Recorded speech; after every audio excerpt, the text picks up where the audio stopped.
ભરૂચ ખાણ ખનીજ દ્વારા ખરોદ ગામની સીમ વિસ્તારમાં ખાતે આકસ્મિક તપાસ હાથ ધરવામાં આવી હતી, જેમાં 60 લાખનો મુદ્દામાલ જપ્ત કરવામાં આવ્યો હતો।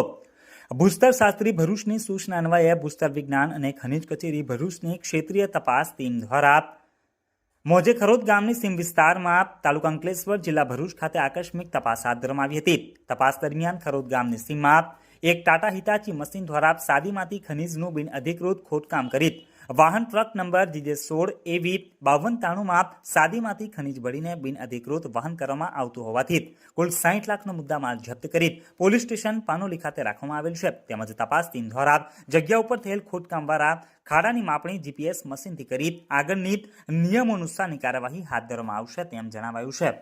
इस वीडियो को लाइक करें, हमारे चैनल को सब्सक्राइब कर बेल आइकन जरूर प्रेस करें हमारी न्यू वीडियो सबसे पहले देखने के लिए।